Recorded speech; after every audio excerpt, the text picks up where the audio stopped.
Commencing transmission. Engaging scramblers. Proxy chain initialized. And now, live from his hidden base at the Earth's core, the future ruler of Earth, Doomcock.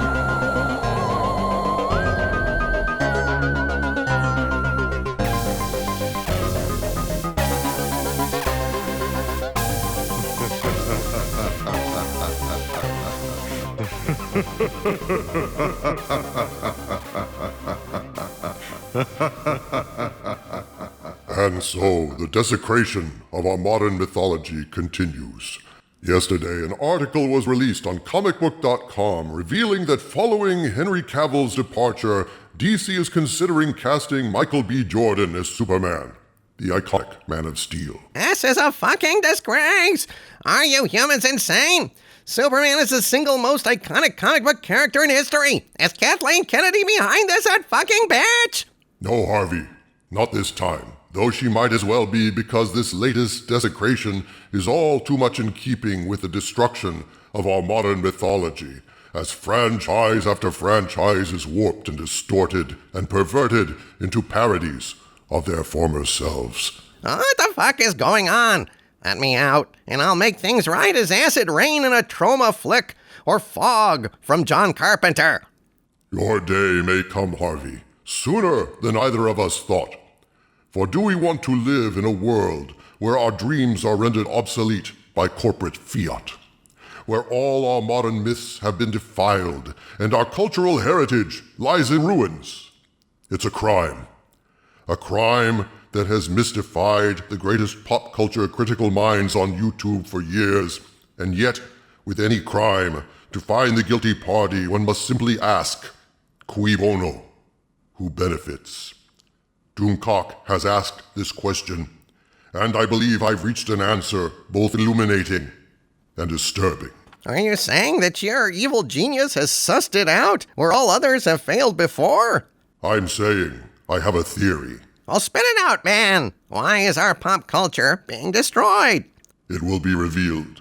But first, we must understand why our pop culture matters. Why our modern geek mythology must remain inviolate, and exactly why it's an abomination for Superman to be black. You know, they'll play the racism card against you, right? I don't give a fuck. Truth is truth. Racism, sexism, these are labels meant to intimidate thinkers into silence, to substitute labels for thoughts, slogans for nuance, silence for debate. But Doomcock will not be silenced, and so let us examine these ideas free of fear. Racism and sexism have nothing to do with the objection canon warriors have to these perversions of established canon in our myths. I would object as vociferously to recasting Blade as a white woman, Sarah Connor as a man, because that's not who these characters are. Thomas Jefferson should no more be played by a Hispanic dude on Broadway, surrounded by a diversity pageant of foundering fathers, than Rosa Parks should be played by Academy Award winner Anthony Hopkins, because that's not who those people were historically. And make no mistake, though fictional, characters like Superman and Spock and the Ghostbusters and the Terminator and the Thundercats also occur in time and space, and thus are also part of our history. A piece of our chronological fabric as essential to our culture and our civilization as that fabric known as the Star-Spangled Banner.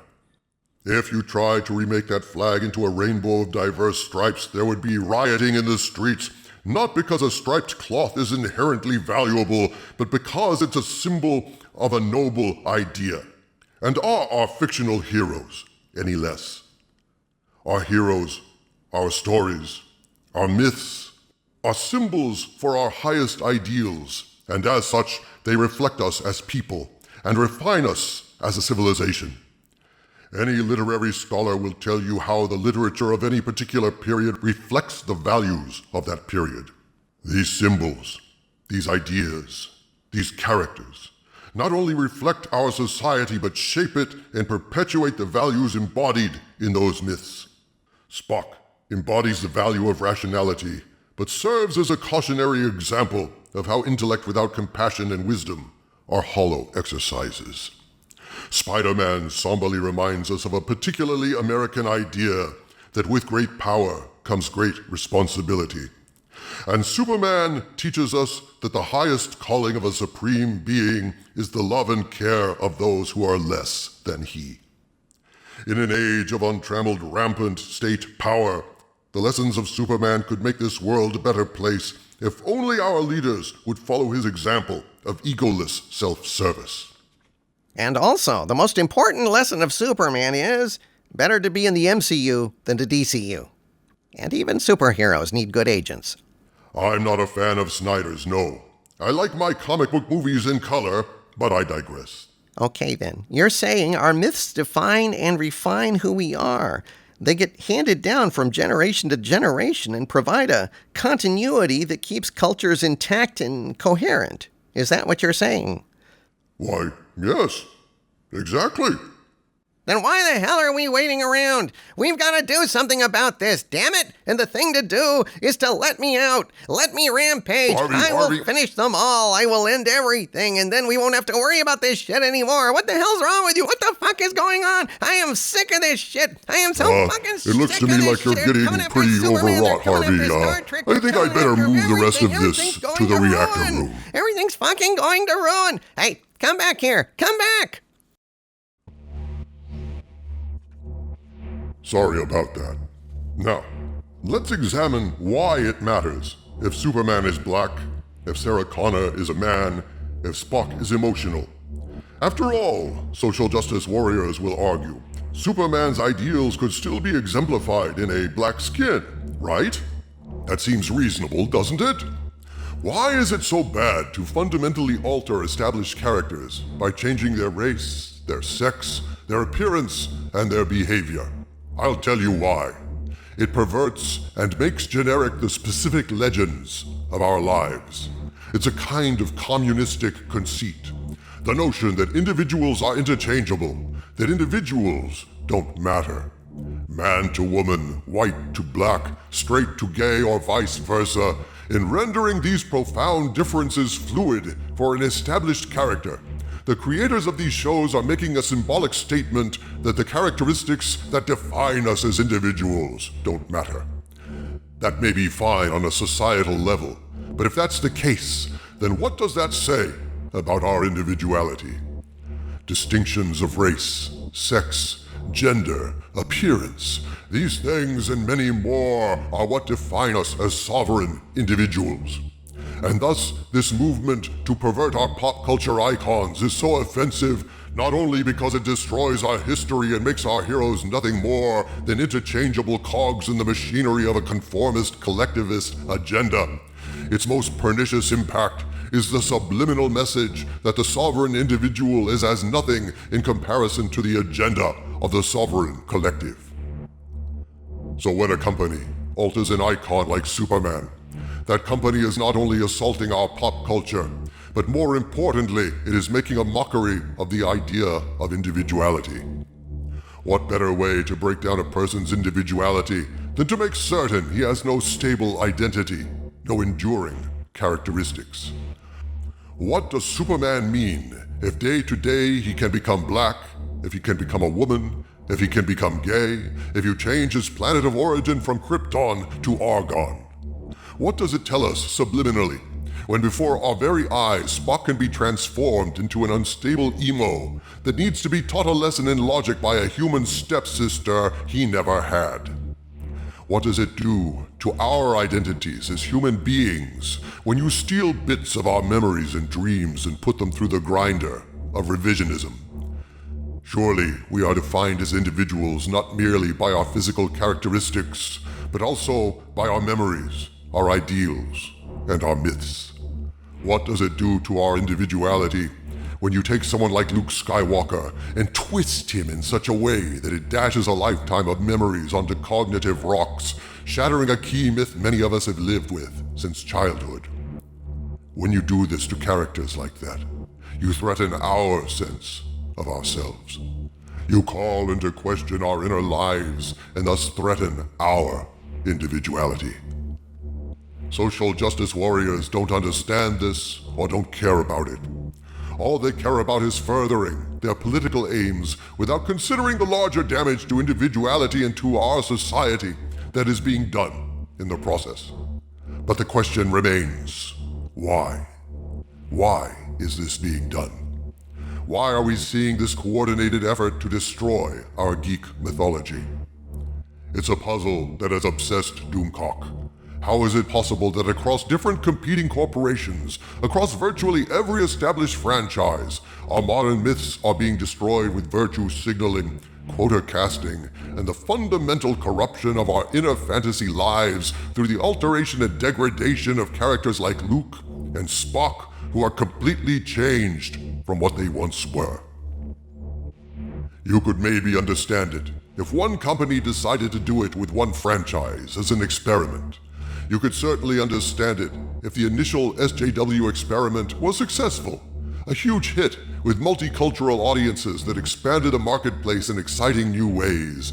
Then it would make sense for all the other studios to catch the wave of social justice warrior projects and revisionism. But that simply wasn't the case.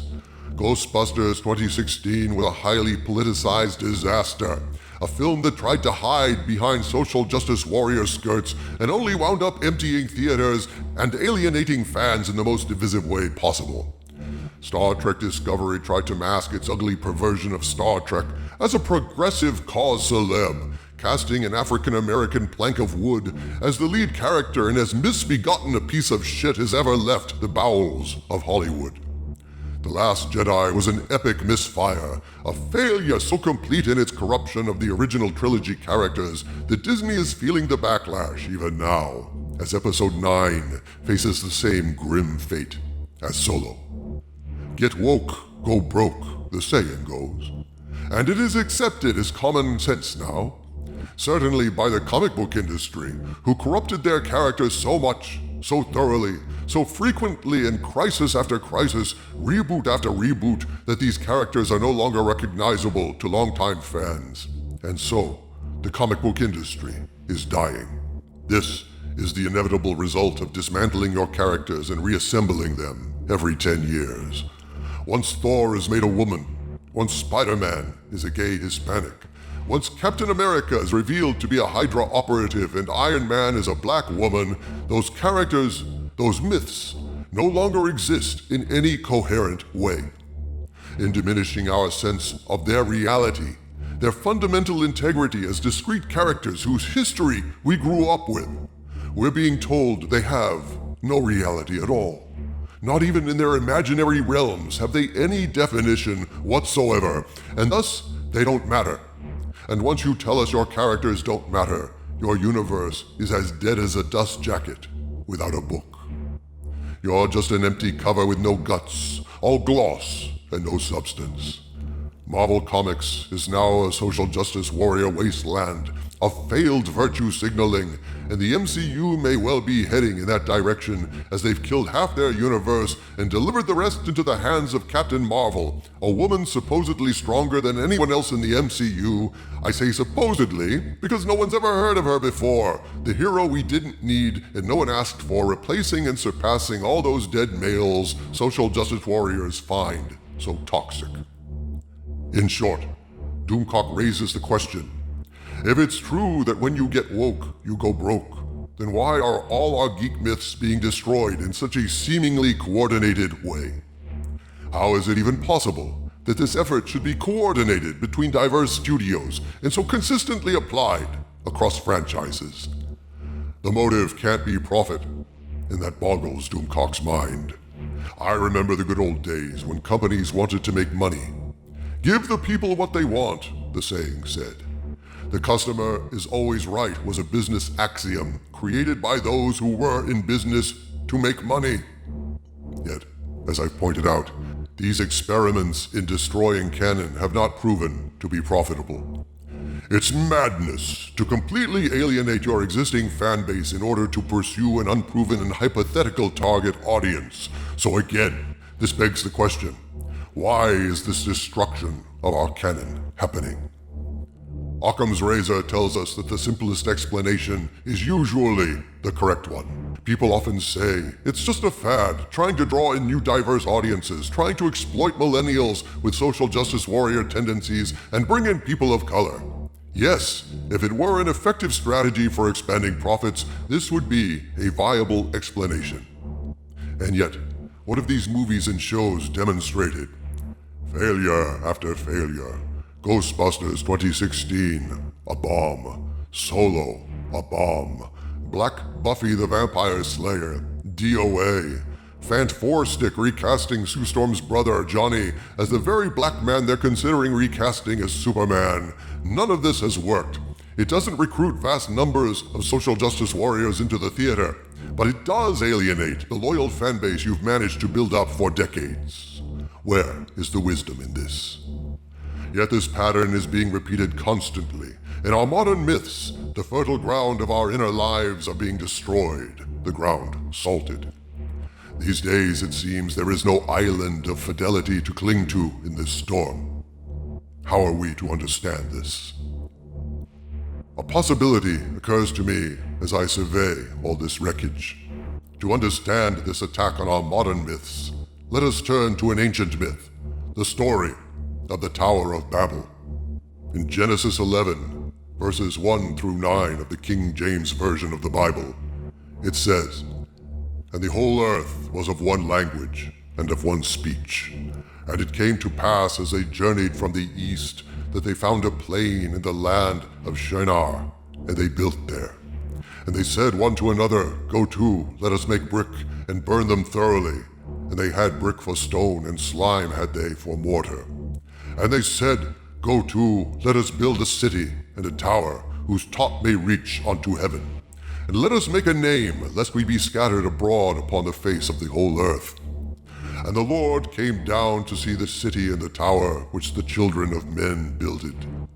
And the Lord said, Behold, the people is one, and they have all one language, and this they begin to do. And now nothing will be restrained from them which they have imagined to do. Go to, let us go down, and there confound their language, that they may not understand one another's speech. So the Lord scattered them abroad from thence upon the face of all the earth, and they left off to build the city. Therefore is the name of it called Babel, because the Lord did there confound the language of all the earth, and from thence did the Lord scatter them abroad upon the face of all the earth." In this story, God divided the tribe of man by confounding their language and setting them one against the other. Could it be that this is the aim of the powers that be? These days everything is divisive. Left and right, young and old, Republican and Democrat, gay and straight.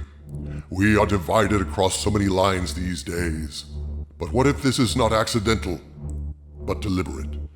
Could it be the case that the powers that be, corporate big media, big business, the government, the shadow government, I don't pretend to know the secret power structures of the world, but whomever is running things behind the scenes, could it be that they want to divide us in every possible way, because there is nothing more antithetical to their power than a unified populace? There is strength in numbers, the saying goes. Could it be that the powers that be want us weak, and the assault on pop culture is but one more way to divide us? My experience is left-right distinctions are greatly exaggerated. I have fans of all political stripes from both ends of the spectrum, sworn enemies, or so the media would tell us.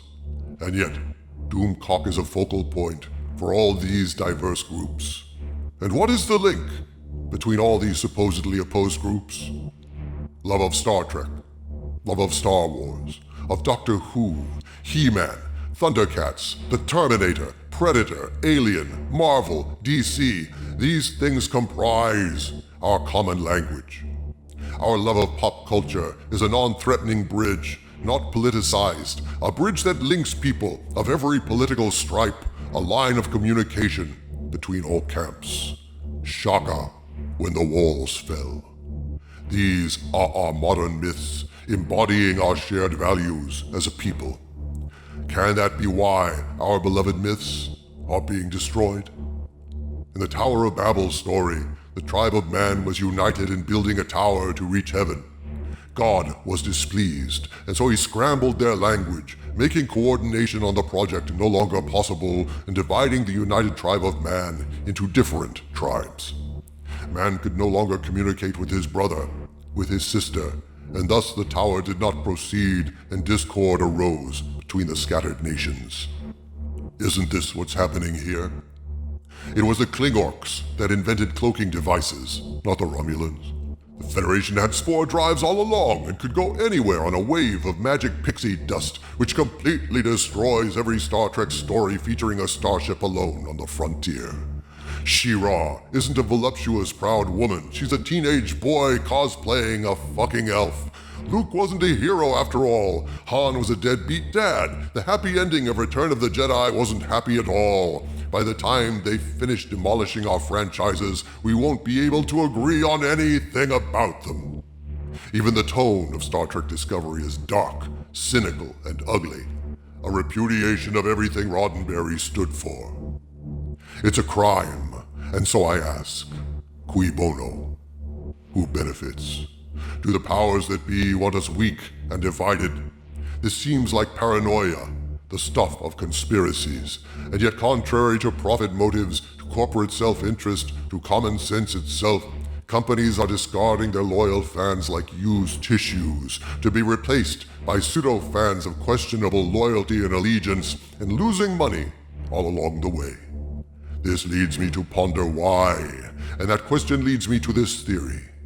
There is some entity or organization that spans and influences the corporations, the media, and all aspects of society, and this entity, like God scattering the tribe of man that threatened his interests, wants us hating each other, divided by labels and slogans, and any avenue of communication, any potential source of unity is a threat to that aim.